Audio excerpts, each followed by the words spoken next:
Ang horoscope ay tumutukoy sa 12 zodiac signs at sa kasalukuyan posisyon ng mga planeta sa ating universe. Maaari nitong bigyan ng gabay ang mga tao sa kanilang pamumuhay. Bawat isa sa atin ay may kanya-kanyang kapalaran batay sa ating birth chart.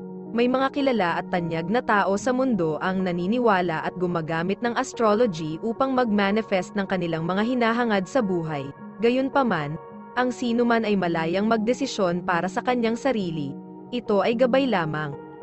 Huwag kalimutan mag-subscribe sa Cosmic Intuitive para lagi kang may guidance. Mag-like, comment at share sa ating mga videos kung na-appreciate mo. Salamat!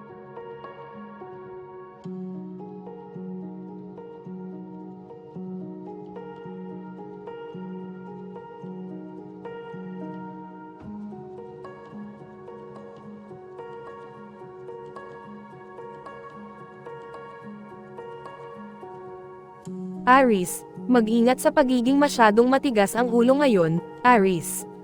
Ito ay isa sa mga araw kung saan hihilingin sa iyong magtayo ng isang istruktura sa isang napakahanging lugar. Kung pipilitin mong gamitin ang mga pinakamatigas na materyales, makikita mo na ang istruktura na iyong itinayo ay magwawakas sa dalawa. Kung, gayunpaman, itatayo mo ang iyong gusali gamit ang mga nababaluktot na materyales, ito ay baluktot sa hangin at mas magtatagal.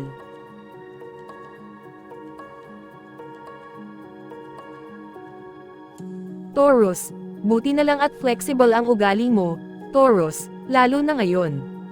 Ang iyong kakayahang umangkop ay maaaring masubak habang nakikita mo ang iyong sarili na napapalibutan ng pabago-bagong emosyon at matigas ang ulo ng mga saloobin. Huwag masyadong mag-abala sa pagkuha ng mga tuwid na sagot mula sa mga tao ngayon, dahil malamang na malito sila gaya mo tungkol sa ilang partikular na isyo, e-play ito cool sa ngayon at sumakay sa alon sa pampang.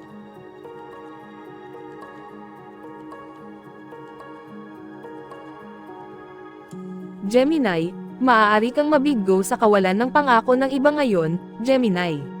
Maaari mong subukang gumawa ng mga plano sa mga tao ngunit patuloy silang nagbabago ng kanilang isip tungkol sa kung ano ang gusto nilang gawin. Marahil sila ay emosyonal na walang katiyakan at natatakot na gawin ang susunod na hakbang. Huwag hayaang pigilan ka ng ibang tao. Gumawa ng mga plano at manatili sa kanila. Ang ibang mga tao ay mahuhulog sa lugar ng naaayon. Hindi mo na kailangang e-prod sila.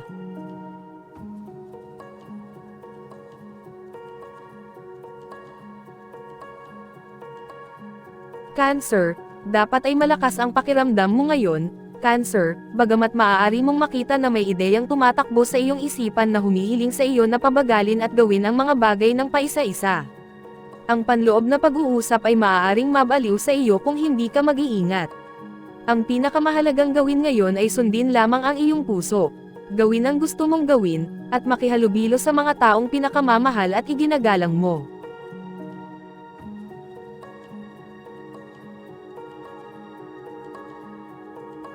Leo, magsikap na makapunta sa isang anyong tubig ngayon, Leo. Maging ito ay karagatan, ilog, o lawa, ang pakiramdam ng paglawak at kaginhawaan na makikita mo doon ay lubos na magpapagaling. Alamin na ikaw ang pinakadakilang manggagamot na mayroon ka para sa iyong sarili at mayroon kang hindi kapani-pani walang kapangyarihan na ibahagi ang kaloob na ito sa iba, masyadong.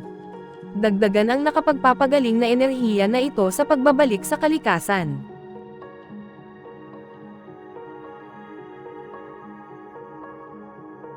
Virgo, maaaring mahirapan kang kumonekta sa iyong emosyon ngayon, Virgo.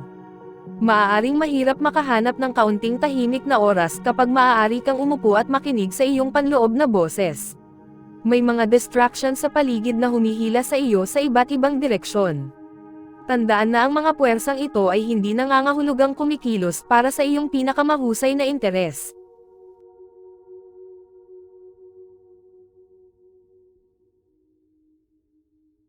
Libra, maaari mong makita na ang iyong puso ay nagbabounce pabalik-balik tulad ng isang bola ng tennis ngayon, Libra.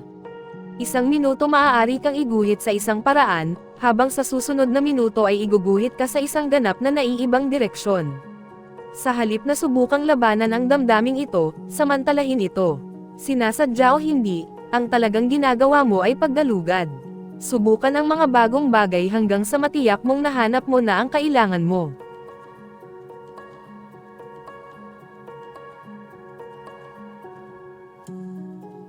Scorpio, mataas ang antas ng iyong enerhiya ngayon, Scorpio, ngunit huwag itong hayaang maging isang ulo in the clouds na saloobin. Panatilihin ang isang paa na matatag na nakatanim sa lupa, dahil maaaring kailanganin mong panatilihin ang isang antas ng ulo sa isang trabaho o personal na sitwasyon. Tandaan na ang pinakamahusay na paraan upang harapin ito ay ang paggamit ng iyong positibong enerhiya upang pagalingin ang mahirap na sitwasyon sa halip na hayaan ang mahirap na sitwasyong ito na magpababa sa iyo.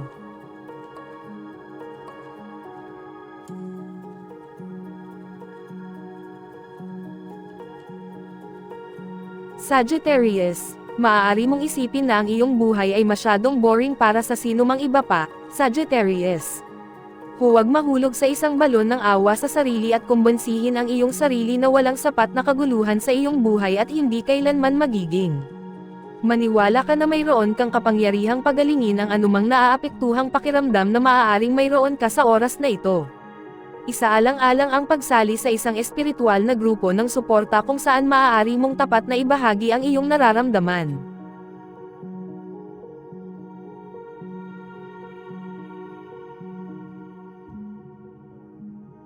Capricorn, sa pagsisikap na maging pinakamaliwanag at pinakamahusay na bituin sa entablado, Capricorn, maaaring talagang itinataboy mo ang pinakamahalagang miyembro ng iyong audience.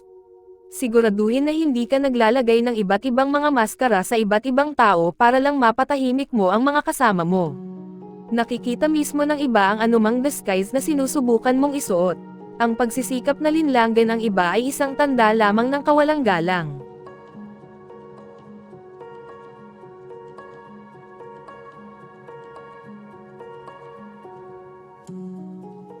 Aquarius, sige at gumawa ng listahan ngayon, Aquarius.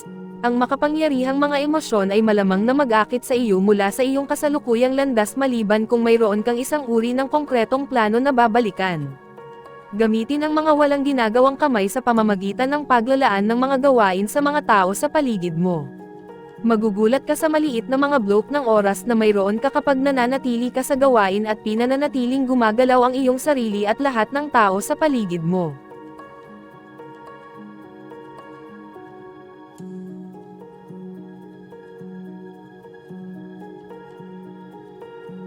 Pisces, kung titingnan mong mabuti ngayon, Pisces, malamang na mapansin mo ang mga aspeto ng mga tao na hindi mo napansin noon.